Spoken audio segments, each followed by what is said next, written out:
ख्वाहिशें मेरे अरमान, मेरा बस यही सपना, जिंदगी में हर कोई समझे हम सफर मुझे अपना, अपना बस अपना।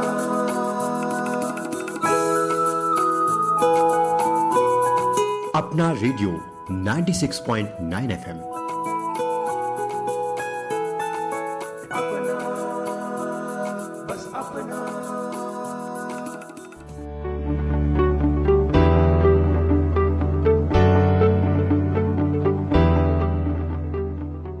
श्रोताओं नमस्कार, आप सुन रहे हैं भारतीय जनसंचार संस्थान का सामुदायिक रेडियो अपना रेडियो 96.9 FM और अपना रेडियो पर मैं हूं आपका अपना रेडियो साथी उदय शर्मा। श्रोताओं, आज राष्ट्रीय प्रसारण दिवस के अवसर पर आप सभी श्रोताओं को हार्दिक स्वागत है और आज हम आपके लिए खास कार्यक्रम लाए हैं। आज हम बात करेंगे उस साथी की जिसने पीढ़ियों तक हमारी सुबहों को समाचारों से, दोपहर को ज्ञान से और शामों को संगीत और मनोरंजन से सराबोर किया, जिसने हर दुख सुख में देशवासियों का साथ निभाया, ज्ञान, संस्कृति, मनोरंजन और विश्वास की अमिट धारा प्रवाहित की। आप समझ ही गए होंगे दोस्तों, वह साथी है रेडियो, एक ऐसा माध्यम जिसने बिना किसी भेदभाव के देश के कोने कोने तक अपनी आवाज पहुंचाई और हर वर्ग के लोगों के दिलों में विश्वास की अमिट छाप छोड़ी। इस साथी रेडियो की आत्मा है आकाशवाणी।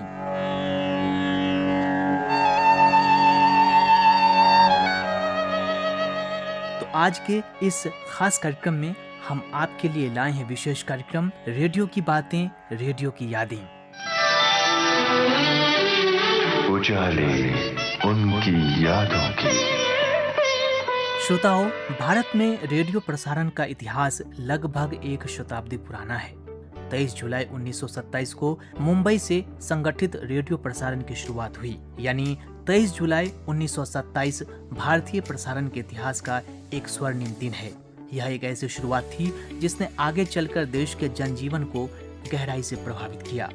यही दिन आज राष्ट्रीय प्रसारण दिवस के रूप में मनाया जाता है। साल 1936 में ऑल इंडिया रेडियो की स्थापना हुई और साल 1957 में इसे आकाशवाणी का नाम मिला। संस्कृत के इस सुंदर शब्द का अर्थ है आकाश से आने वाली वाणी, यानी आकाशवाणी। समय के साथ ये नाम करोड़ों भारतीयों के विश्वास और आत्मीयता का पर्याय बन गया है।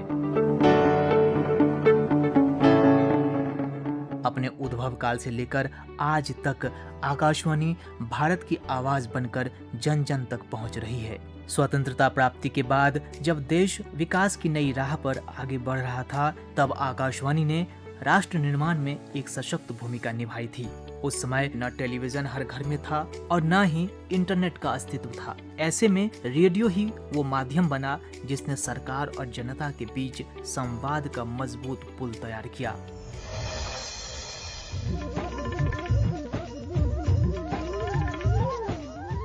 लोकतंत्र की जड़ों को मजबूत करने, संविधान की भावना को जन जन तक पहुंचाने, राष्ट्रीय एकता और अखंडता को सुदृढ़ करने तथा विकास योजनाओं की जानकारी, वैज्ञानिक चेतना का प्रसार और इसी तरह की अन्य जानकारियां आम नागरिकों तक पहुंचाने में इसकी भूमिका अत्यंत महत्वपूर्ण रही है।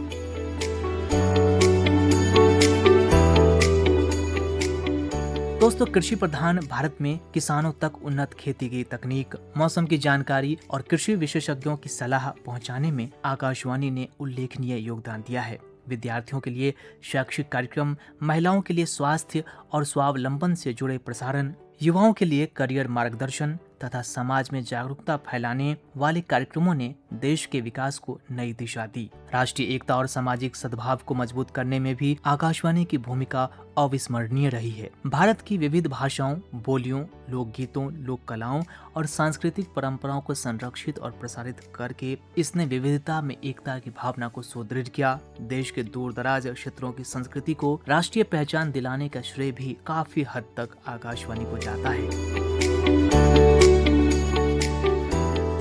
जब भी देश किसी संकट से गुजरा है, चाहे वो युद्ध का समय रहा हो या प्राकृतिक आपदा आई हो या फिर किसी राष्ट्रीय चुनौती का सामना करना पड़ा हो, आकाशवाणी ने सबसे पहले सही, प्रामाणिक और विश्वसनीय जानकारी लोगों तक पहुंचाई है।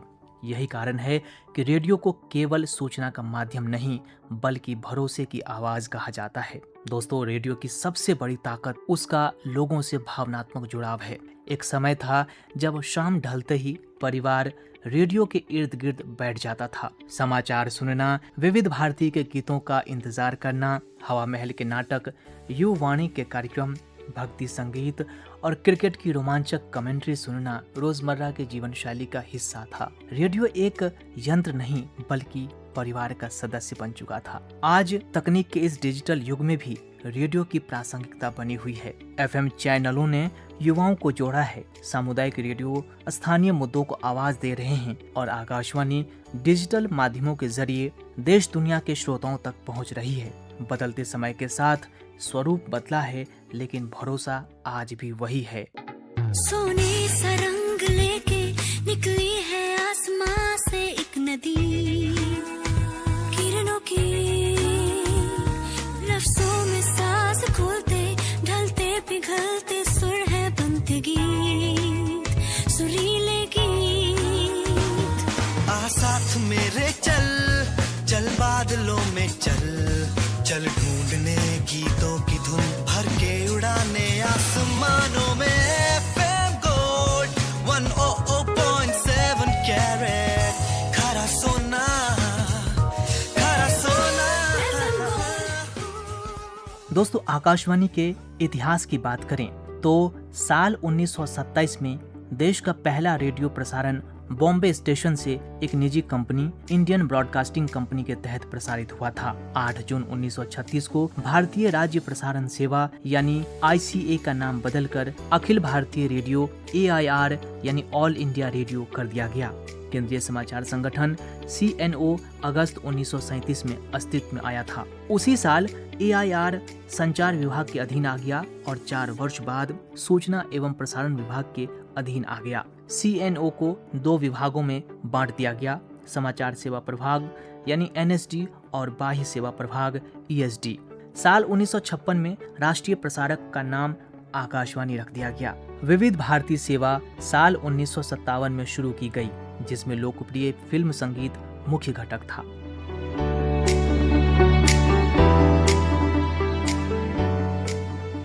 तो दोस्तों, इस तरह से साल 1927 से ही रेडियो देश के लोगों के जीवन का एक अभिन्न अंग रहा है।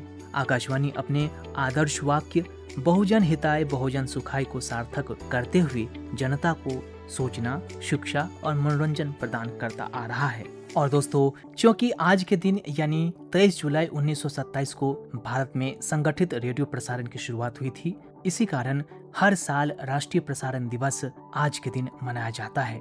इस ऐतिहासिक यात्रा को याद किया जाता है क्योंकि दोस्तों, समय बदला, तकनीक बदली, लेकिन रेडियो और खास तौर से आकाशवाणी ने अपनी विश्वसनीयता और जन सरोकार को कभी नहीं छोड़ा।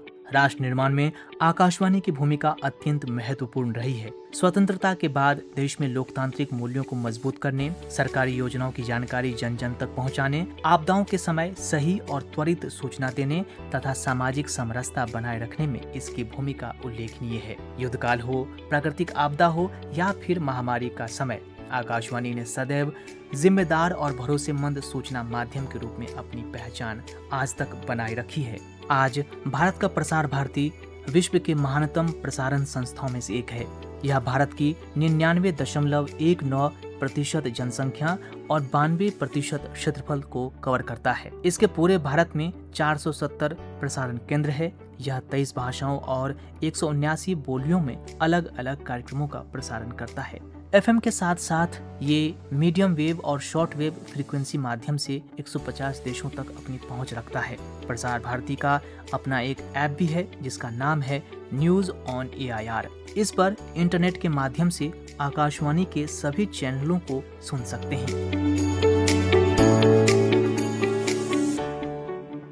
दोस्तों, रेडियो की सबसे बड़ी शक्ति उसका आत्मीय रिश्ता होता है। एक समय था जब घर का सबसे सम्मानित सदस्य रेडियो हुआ करता था। सुबह की शुरुआत समाचारों से होती थी, दोपहर में विविध भारती के मधुर गीत सुनाई देते थे और शाम को पूरा परिवार नाटक, नाटिकाएं, युवानी, हवा महल और खेलों की रोमांचक कमेंट्री सुनने के लिए एकत्र हो जाता था। क्रिकेट मैच की गेंद दर गेंद कमेंट्री सुनते हुए श्रोताओं की धड़कनें भी तेज हो जाती थीं। रेडियो केवल आवाज नहीं था, वो कल्पनाओं का एक संसार था जो बिना किसी दृश्य के भी मन में जीवंत चित्र उकेर देता था। आज निस्संदेह डिजिटल युग में रेडियो ने स्वयं को नए स्वरूप में ढाल लिया है। एफएम चैनलों, सामुदायिक radio, mobile app, internet streaming और डिजिटल प्रसारण के माध्यम से आकाशवाणी नई पीढ़ी तक भी उसी आत्मीयता के साथ पहुंच रही है। तकनीक बदली, लेकिन रेडियो का उद्देश्य वही है, सूचना देना, शिक्षित करना, मनोरंजन करना और समाज को जोड़ना।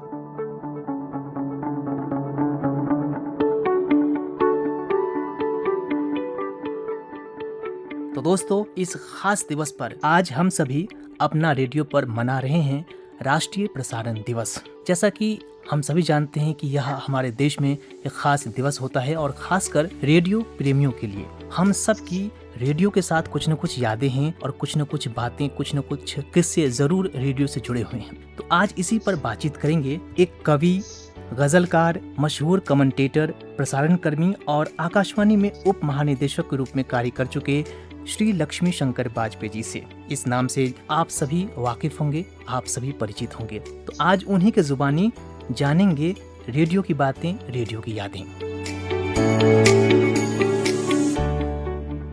लक्ष्मी शंकर वाजपेयी सर, आपका स्वागत है अपना रेडियो 96.9 एफएम पर। बहुत बहुत आभार, और जो सुन रहे हैं उन सभी का अभिनंदन जी। तो सर, आज राष्ट्रीय प्रसारण दिवस है और जाहिर सी बात है, आपका तो रेडियो प्रसारण कर्मी के तौर पर आपने आकाशवाणी में बाकायदा उप महानिदेशक के रूप में भी सेवाएं दी हैं और कई वर्षों तक आपका आकाशवाणी से जुड़ाव रहा है। तो आज आपकी नजर से हम जानेंगे कि राष्ट्रीय प्रसारण दिवस का क्या महत्व है हमारे देश में। देखिए, बात ये है ना कि कोई भी मीडिया, सोशल मीडिया आ गया तो उसकी पहुंच मान लीजिए कि चलिए पूरे विश्व में है इंटरनेट के माध्यम से, उस नाते। लेकिन जब अपने भारत की बात करते हैं तो आज भी शायद ही कोई ऐसा माध्यम होगा जो करीब करीब 100% लोगों तक पहुंचता है, जिसकी रीच इतनी बड़ी है। और वो इस वजह से देखना पड़ेगा कि हम अंडमान निकोबार को देखें, हम लक्षद्वीप को देखें, हम नॉर्थ ईस्ट को देखें, हम जम्मू कश्मीर को देखें जी। उस परिदृश्य में जब आप देखेंगे तो शायद अभी भी आकाशवाणी का कोई मुकाबला नहीं है। खैर, महानगरों में एफएम के माध्यम से और जो कस्बे हैं, जो गांव हैं, वहां आज भी रेडियो की जो लिसनिंग है वो अपनी जगह उसी तरह से कायम है। वो ठीक है कि वेरिएशन होते रहते हैं। वो जमाना नहीं है कि जब हवा महल आता था और लाखों परिवार एक साथ मिलकर उसको सुनते, तो ठीक है, समय समय की बातें होती है। अब उस तरह से तो कोई किसी भी चैनल को, किसी को हम नहीं कह सकते। एक लोकतंत्र है, जिसको जो चॉइस है वो सुनता रहे। लेकिन रेडियो की अपनी विशेषता बस इतनी है कि आप गाड़ी चलाते चलाते सुन लेते हैं, कहीं भी बैठे आप चूंकि के माध्यम से सुन लेते हैं। हमारे मोबाइल के माध्यम से आप रेडियो सुन सकते बिल्कुल हैं। बिल्कुल सर। रीच इसकी विश्वव्यापी हो गई है, पहली बात तो ये है। और कहीं भी बैठ करके आप सुन सकते हैं। तो और आप अपना काम करते भी जो है, सारे काम चलते रहते हैं और रेडियो चलता रहता है। तो ये उसकी विशेषता इस वजह से बहुत महत्व है और हमेशा महत्व बना रहेगा। तो सर, जिस तरह से हमारे देश में जाहिर सी बात है कि रेडियो की शुरुआत जब हुई उस टाइम पर अंग्रेजी हुकूमत थी और उस हुकूमत के समय भी इस रेडियो प्रसारण को, रेडियो माध्यम को बहुत ही महत्ता दी गई। तो आखिर जो एक उद्देश्य था बहुजन हिताय बहुजन सुखाय, उसको आप किस तरह से आज भी देखते हैं कि आज भी जो हमारे देश के माननीय प्रधानमंत्री जी हैं वो मन की बात का जरिया रेडियो को ही चुनते हैं। तो जाहिर सी बात है, इससे इसकी जो इम्पोर्टेंस है, इसकी महत्ता है, घर घर तक मन की बात पहुंचती है रेडियो के माध्यम से। तो आपने भी रेडियो में बहुत समय तक काम किया है, तो रेडियो में आपकी शुरुआत कैसे हुई, आपका जो प्रसारण जीवन है उसकी शुरुआत कैसे हुई, हम वो जानना चाहेंगे। आपका पहला अनुभव जानना चाहेंगे रेडियो से जुड़ाव का। देखिए, बात ये, हमने तो पूरी कहने के लिए 35 साल है, लेकिन हमने पूरी जिंदगी उसी में लगाई जी है। बिल्कुल। उसकी वजह ये है कि मैंने कभी कोई मतलब अफवाह छोड़ दीजिए, माता पिता की मृत्यु जैसे कुछ अपवाद है, मैंने 35 साल कभी छुट्टी नहीं लिए। जी। और बल्कि छुट्टी के दिन जो है वो ज्यादा कम, 26 जनवरी में सुबह 4 बजे से भागो वो 15 अगस्त है तो सुबह 4 बजे से 3 बजे मतलब से शुरुआत, तो पूरा जीवन उसी में गुजरा है, सच्ची बात ये है। तो जो आप पूछ रहे हैं, यूपीएससी के जरिए से प्रोग्राम एग्जीक्यूटिव की वैकेंसी आई थी, मैंने अप्लाई किया था, और चूंकि मैं तब तक एक राष्ट्रीय स्तर पे जो उसकी मांग थी, पोस्ट एमएससी फिजिक्स किया मैंने, लेकिन साथ ही साथ ये जो उसमें मांग थी कि या तो साहित्य के क्षेत्र में या संगीत के क्षेत्र में या विज्ञान लेखन, ऐसे कुछ दायरे थे जिनमें जी। आपकी राष्ट्रीय पहचान हो। तो तब तक मैं राष्ट्रीय पत्रिकाओं में छप चुका था, बहुत सारे राष्ट्रीय कवि सम्मेलनों में सब जाना माना शुरू हो चुका था। जी, जी। उस नाते मैं वहां से चयन हो गया। अब मैं तो जब पहले ही दिन जब मैंने ज्वाइन किया ग्वालियर में, तो शाम को हमारे जो प्रोडक्शन असिस्टेंट थे, तब मेरी शादी हुई नहीं थी, तो उन्होंने कहा क्या करेंगे शाम को, चलिए एक फंक्शन है तो उसमें आप चलिए। मैंने कहा ठीक है ठीक है। अब मैं फंक्शन में गया, वो उसमें मध्य प्रदेश के राज्यपाल आए हुए थे, जी। बड़ा फंक्शन था।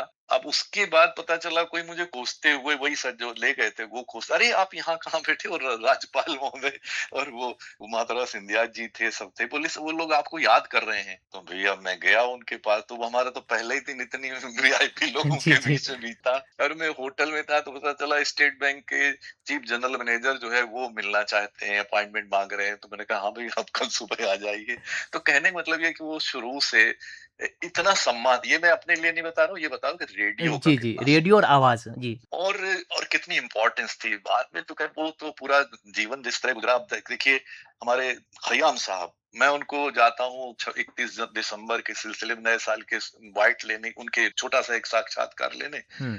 और वो 8वीं मंजिल से उतर के मुझे छोड़ने आते हैं, मतलब वाह! आप सोचिए। जी, जी। और मैं कहता हूँ खयाम साहब क्या आप बैठिए, कहते हैं आकाशवाणी नहीं होती तो मुझे कौन पूछता, कौन जानता। जी। तो ये बिल्कुल सच्ची बात है, आकाशवाणी नहीं होती तो कौन, कितने लोग लता जी को जानते, कितने मोहम्मद रफी साहब को, किशोर कुमार को जान पाते, कहीं कोई क्षेत्र लीजिए। और सबसे बड़ी बात ये है, महत्व की बात, जो असली बात है, कि जब से भारत जब आजाद हुआ, जी। उसके बाद से एक तरफ भारत का जो राष्ट्र निर्माण है, कि उसमें तरह तरह के दायरे हैं, चाहे वो कृषि का क्षेत्र हो, चाहे समाज हो, जिसमें छुआछूत थी, जिसमें महिलाएं पर्दे में होती थी, जिसमें बहुत तरह की कुरीतियां थी, बहुत तरह के अंधविश्वास थे, और एक राष्ट्र निर्माण का एक काम होना था तरह तरह से। तो वहां जहां जहां जो इतिहास के साथ अगर कोई चलता है तो वो आकाशवाणी है। करोड़ों लोगों को उसने, देखिए, तरह तरह के ऐसे, जो जिसको कहते हैं हम, वैज्ञानिक चेतना का प्रसार करना हो, या एक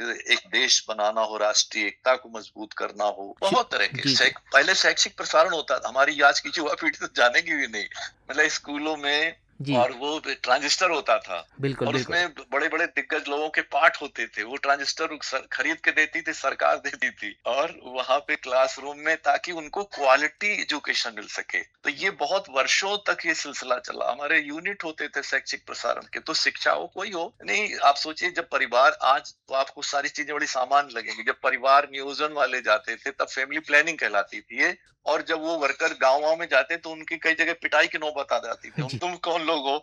लेकिन ये आकाशवाणी का कमाल था, उसने कैसे लोगों को तैयार किया कि भाई परिवार कल्याण जो है, परिवार नियोजन जो है बहुत जरूरी है। और ऐसे नहीं, चाहे टीके लगने की बात हो, तरह तरह का अफवाहें फैला दी जाती थी, टीके कैसे लगे, तो पोलियो का निवारण हो, बहुत तरह की, कितने, मतलब ऐसे कितने काम मैं आपको गिनाऊं। अब महामारी हो, जी। जैसे कोई आपदा आ गई, और जैसे बिहार में मान लीजिए बाढ़ आई, वहां तीन ही, मतलब एक तो सेना नजर आती थी, या स्थानीय प्रशासन, और तीसरी आकाशवाणी। तो जब भी इस तरह के, क्योंकि आपदा में तो आपको कुछ नहीं, सिर्फ ट्रांजिस्टर अगर आपके पास, तो आप पूरी दुनिया, कितने लोगों को उसने मिलाया है, मेल, जो बाढ़ में ग्रस्त लोग हैं उन परिवारों को मिलाया। जम्मू कश्मीर आई तब तो मैं ही था, तब हमने दो डायरेक्ट लाइन उसके लिए रख दी थी एफएम रेनबो के जरिए से, और कश्मीर के कितने लोगों, कितने परिवारों को मिलाने का काम आकाशवाणी किया, चाहे लातूर का भूकंप जो भी है। जी। तो चाहे आपदाएं हो, चाहे राष्ट्र निर्माण की और पूरी जो प्रक्रिया है, तो इस आकाशवाणी कदम कदम पे साथ चली है, और उसका जो योगदान है वो बहुत गौरवशाली उसका योगदान है। इसलिए इस दिवस का भी महत्व है और आकाशवाणी का भी महत्व जी, है। जी। बिल्कुल। तो लक्ष्मी शंकर वाजपेयी सर, जैसा कि आपने बार-बार कहा है कि जो आकाशवाणी की पहुँच है और श्रोताओं तक जो इसकी एक ऑथेंटिसिटी है, जो एक तथ्य रखता है, आज भी लोग आकाशवाणी से जो बातें निकलती है, जो सूचनाएँ आती हैं, उसको बिल्कुल 100% सही माना जाता है और होती भी है। तो ऐसे में ख़ास तौर पे बात करें रेडियो की भाषा, उच्चारण और प्रस्तुति शैली, वो इस तरह से गढ़ी जाती हैं, वो इस तरह से प्रस्तुत की जाती हैं कि लोगों को लगता है कि बस सुनते ही चले जाएँ। आज भी हालाँकि वो संख्या कम हो गई है, लेकिन जब आज भी देखते हैं गाँव घर में, तो आज भी लोग रेडियो के ज़रिए कुछ न कुछ सुन रहे होते हैं। कोई काम कर रहे होते हैं, उसके बावजूद वो रेडियो सुन रहे होते हैं। तो ये तो उसकी प्रस्तुति, उच्चारण शैली और जो कहते हैं कि सुग्राह्य आवाज़ का जो एक कारनामा है, तो उसके दम पे ये जो पहुँच है, वो बनी हुई है। तो हम जानना चाहेंगे कि वो जो आवाज़ में खनक होती है, उच्चारण शैली अच्छी होती है, तो क्योंकि आप तो सर एक कमेंटेटर भी रहे हैं और भाषाविद भी रहे हैं और ख़ास तौर पे आपके जो कवि और पत्रिकाओं में आपने खूब लेखन किया है। तो हम आपसे जानना चाहेंगे कि जो भी व्यक्ति इस क्षेत्र में आना चाहते हैं, उनको किस तरह से भाषा को लेकर, उच्चारण को लेकर, प्रस्तुति शैली को लेकर काम करने की ज़रूरत है? देखिए, भाषा की बात ये है कि हिंदी की अगर हम बात करें तो हम सब जानते हैं कि हिंदी फिल्मों का बड़ा योगदान है। ठीक है, बिल्कुल सही बात है, देश जी, में भी और गैर हिंदी भाषी इलाकों में भी और विदेशों में भी। लेकिन फिल्में इतनी आम नहीं हुआ करती थी एक जमाने में, वो कोई महीनों में कोई कोई परिवार मिलके पिक्चर देख लेता था। जी, जी, तो लेकिन हिंदी को फैलाने में सबसे बड़ा योगदान आकाशवाणी के समाचारों का, आकाशवाणी के कार्यक्रमों का, आकाशवाणी के नाटकों का और कमेंटेट जिसकी बात आपने की, कमेंट्री। जब भी जी, कोई अवसर हुआ 26 जनवरी, 15 अगस्त या कोई तो उसमें पूरा पूरा हिंदुस्तान उसको सुनता था। और तब शुरू में तो एक एक जगह पर जाके 25-25 लोग सुनते थे जाके, जब कोई विशेष अवसर हो जी, तो कोई युद्ध की स्थिति हो। मैंने देखा है कि पान की दुकान के बाहर 25 लोग खड़े हैं, या हॉकी का वो फाइनल चल रहा ओलंपिक का और उसकी दुकान पे ट्रांजिस्टर बज रहा हो, कम से कम 25-30-40 लोग खड़े उसको सुन रहे हैं। तो वो तो है ही है। तो लेकिन और उस सब के पीछे मैं एक आपको छोटा सा वो बताऊं मजेदार किस्सा। जी, कोई जी, प्राइवेट चैनल के सज्जन आए मुंबई से और वो दिल्ली आए हुए थे। उस जमाने में ऑटो चलते थे, अब तो जी, एयरपोर्ट पे नहीं मना हो गई। तो उन्हें कोई समस्या रेलगाड़ी नहीं पहुंच पाई, जो उन्हें पहुंचना था तो उन्होंने कुछ नहीं हुआ तो ऑटो कर लिया। और ऑटो में एफएम गोल्ड चल रहा था। जी, और वो एफएम गोल्ड हमेशा मैं मतलब मैं जब तक था रिटायर हुआ 15 तब तक तो नंबर 1 ही रहा, 10-11 बिल्कुल, जितने भी बिल्कुल सर। चैनल हैं। तो वो उसने एफएम गोल्ड चल रहा था, उसने कहा भाई जरा वो वाला चैनल चला दें। पहले तो उसने सुना ही नहीं ऑटो वाले, तो फिर जब उन्होंने बहुत इसरार किया उसने लगा दिया। हुँ, अब वो 10-5 मिनट चला होगा, जिस तरह की भाषा बोलते हैं, जिस तरह का आप जानते हो थोड़ा अलग होता है। जी, जी, गाना भी ऐसे ही था। तो उसने 10 मिनट के बाद उसने फिर पलट के बोर्ड लगाया और एक कुछ बका, उसने गाली जैसी बकी कि चैनल चला देते, तमीज है नहीं। वो बेचारा बैठा सुन रहा है जी, जो जिसने लगवाया था। जी, तो फिर उसने मेरे से अपॉइंटमेंट मांगा, अपॉइंटमेंट लेके मिलने आया कि भाई ऐसा क्या है कि मतलब आपका चैनल नंबर 1 है। मैंने कहा भैया हमारे यहाँ ऐसा कोई जादू नहीं है, सिर्फ इतना ही है, हम अच्छी भाषा बोलते हैं, जी, अच्छा संगीत सुनाते हैं, उच्चारण पर ध्यान रखते हैं। ये जो बेसिक बातें हैं यही करते हैं, और तो हम कोई अनूठा अजूबा नहीं करते। लेकिन तो वही है कि आकाशवाणी हमेशा भाषा को लेकर के और उच्चारण को लेकर के और अच्छी भाषा से मतलब प्रांजल भाषा नहीं, बोलचाल की भाषा, लेकिन उस तरह की बातें, हल्की फुल्की बातें नहीं की जाए। जब मतलब भाषा का कार्यक्रम वो अलग बात है, जी, जी, लेकिन यानी एक भाषा की मर्यादा, एक भाषा की गरिमा, जिस तरह का मतलब कई दफे हम देखते हैं प्राइवेट चैनलों पर वो बड़ा हल्का कर देते हैं, या वो थोड़ा मतलब क्या कहें उसके लिए क्या भाषा इस्तेमाल की जाए, तो मतलब सस्तापन सा होता है। और वो सस्ती लोकप्रियता के चक्कर में जी, अब या वो कविता सुनाते हैं, मतलब जो शेरो शायरी है तो उसमें से वो दूसरी तरह की जो शायरी होती है हुँ, हुँ, उस तरह की शायद, तो वो सब नहीं। हमारे यहाँ तो श्रेष्ठतम कविताएं और अच्छे से अच्छा संगीत, तो वो सारी चीजें रही। अब नहीं, अगर आकाशवाणी नहीं होती तो हमारा शास्त्रीय संगीत कहाँ होता। आप 1000 टीवी चैनल है, कहीं से आप सुनते हैं शास्त्रीय संगीत कोई कार्यक्रम आता है, बिल्कुल नहीं कहीं से सर, कोई गजलों का कार्यक्रम आता है, कहीं से लोक संगीत का कोई कार्यक्रम आता है। ऐसे 1000 टीवी चैनल का फायदा क्या। तो बिल्कुल, हमारा लोक संगीत कहाँ जाता, हमारा वो ये सारा सुगम संगीत कहाँ जाता, हमारी ये शास्त्रीय संगीत कहाँ जाता। तो ये वाली बात है कि अच्छी भाषा, अच्छा उच्चारण और अच्छा संगीत। और हमेशा जो 2 बातें, मनोरंजन तो साथ में चलता है। और मनोरंजन वही नहीं है, दिलीप कुमार की फिल्में देखना मेरे लिए सबसे बड़ा मनोरंजन, भले वो रुलाएंगे, उस अब की फिल्में में जी, रोना है।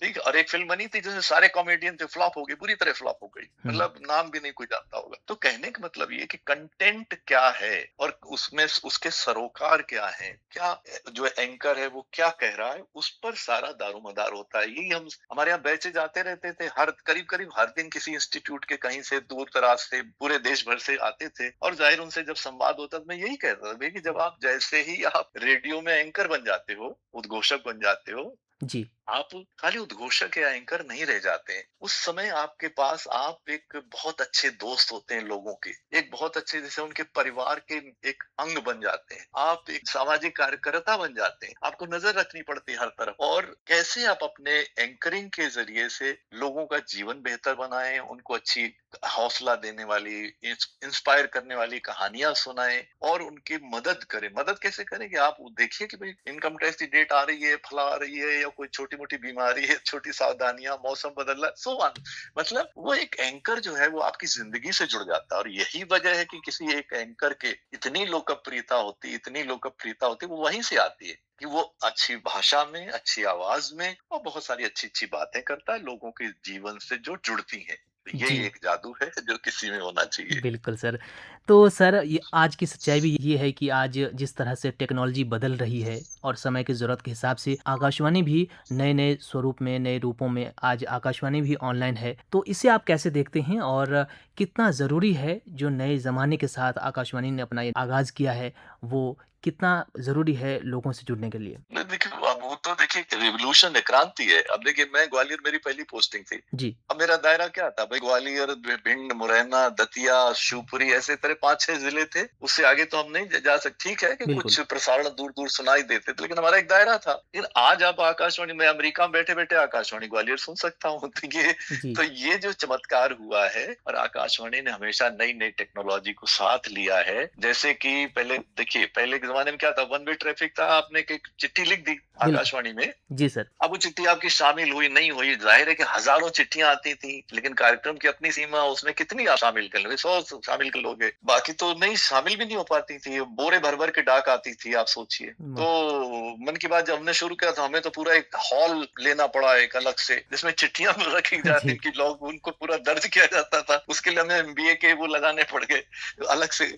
तो मतलब कहने का कि इतनी डाक आती अब, लेकिन वो वन वे ट्रैफिक था एक तरह से। जी, अब ये है टेक्नोलॉजी आगे, फोन इन का प्रोग्राम आ, अब खुद एंकर आपको घर पे फोन करके आपसे बात करे तो आप तो है, मतलब जो है वो तो श्रोता का रेडियो प्रेमी तो बिल्कुल ग दीवाना हो जाता है, जी, भावुक जी, हो जाता है। गदगद हाँ, जी सर। या मतलब वो, और फिर जो हमने किया जैसे कि फोन इन प्रोग्राम, वो हर हफ्ते होता था, जिसमें दिल्ली सरकार के मंत्री, दिल्ली सरकार के बड़े से बड़े अफसर, या भारत सरकार के बड़े से बड़े ऑफिसर और बड़े से बड़े मंत्री, कैबिनेट मिनिस्टर आके पूरे देश उनसे बात कर रहा है। एक एम्स का एक बहुत बड़ा विश्व का जाना माना विशेषज्ञ और आम गांव का आदमी उनसे बात कर रहा है, अपॉइंटमेंट मिल रहा है सीधा सीधा उसको, जो कभी झांक नहीं सकता उनके केबिन में। जी, तो ये चमत्कार ही तो है जो टेक्नोलॉजी ने हमारी मदद की। पहले बहुत महंगा पड़ता था, हम रेडियो ब्रिज कार्यक्रम करते थे, सैटेलाइट बुक करते थे, उसकी पहले रिहर्सल, उसमें लाखों रुपए का खर्च आता था। तो वो सब खत्म करके अब इतना आसान है कि आप रेडियो, ये मतलब फोन इन के माध्यम से ये टू वे ट्रैफिक बन गया। तो ये बहुत सारी मतलब टेक्नोलॉजी की वजह से बहुत बदलाव आया है, और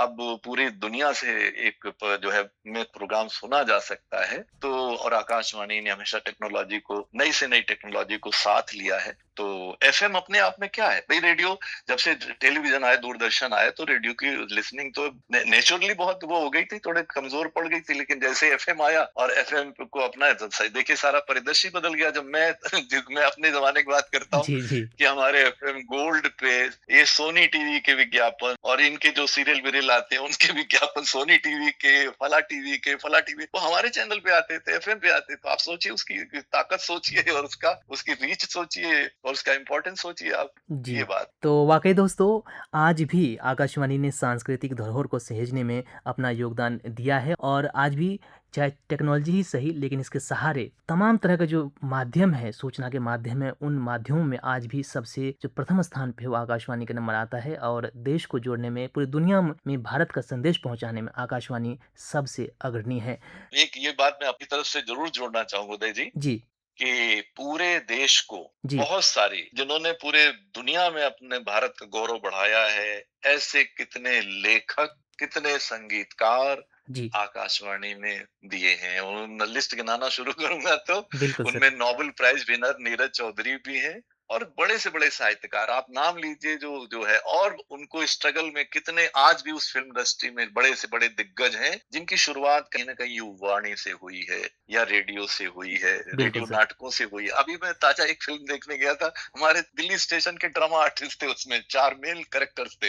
जी। तो ये जो कंट्रीब्यूशन आकाशवाणी का, ये भी बहुत महत्वपूर्ण है। जी, जी। सराहनीय है सर। तो दोस्तों, रेडियो आज भी प्रासंगिक है और कल भी रहेगी, क्योंकि रेडियो वो माध्यम है जो एक एंकर की आवाज़ दिल से निकलती है और श्रोताओं के दिल तक पहुंचती है, उसे जोड़ के रखती है। तो लक्ष्मी शंकर वाजपेयी सर, आपका बहुत बहुत धन्यवाद कि आपने अपना रेडियो 96.9 एफएम से इस खास दिवस पर बातचीत की और बहुत सी बातें, रेडियो की यादें आपने साझा की और हमारे श्रोताओं का ज्ञानवर्धन किया। आपका बहुत बहुत धन्यवाद, आभार कि उस बहुत पर। बहुत आभार आपका। जी। जी, और बहुत सारी शुभकामनाएं आपको भी, आपके चैनल को भी और सुनने वालों को भी। जी, धन्यवाद। धन्यवाद सर।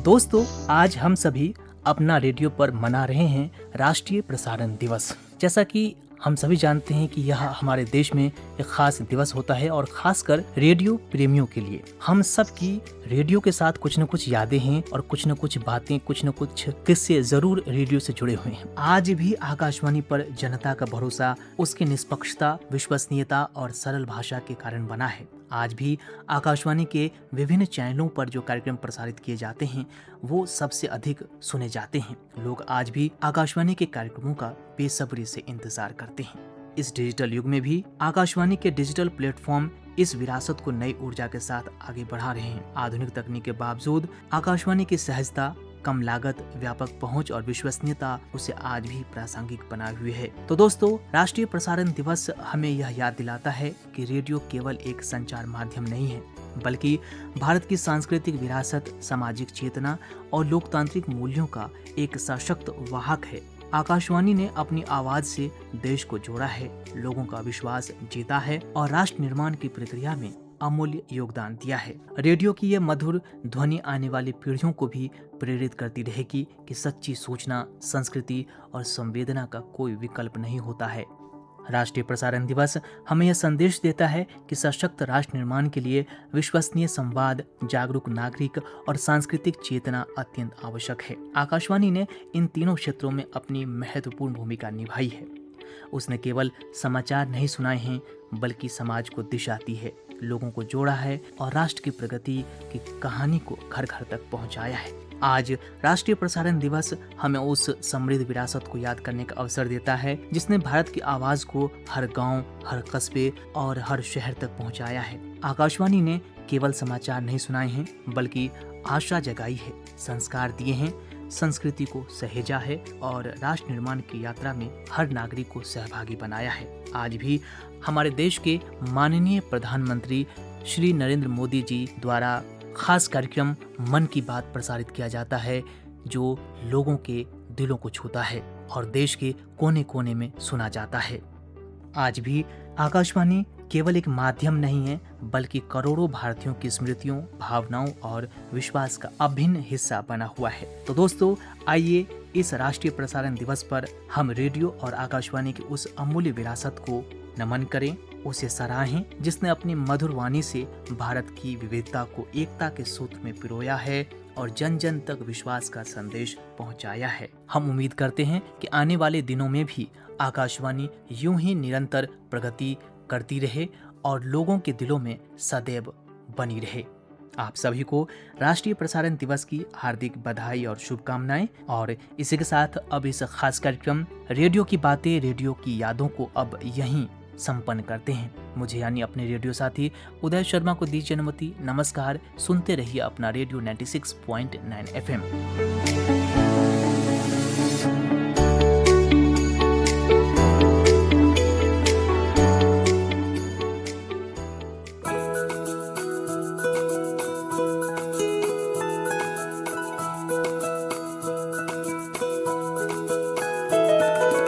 मेरी ख्वाहिशें, मेरे अरमान, मेरा बस यही सपना, जिंदगी में हर कोई समझे हम सफर मुझे अपना, अपना, बस अपना।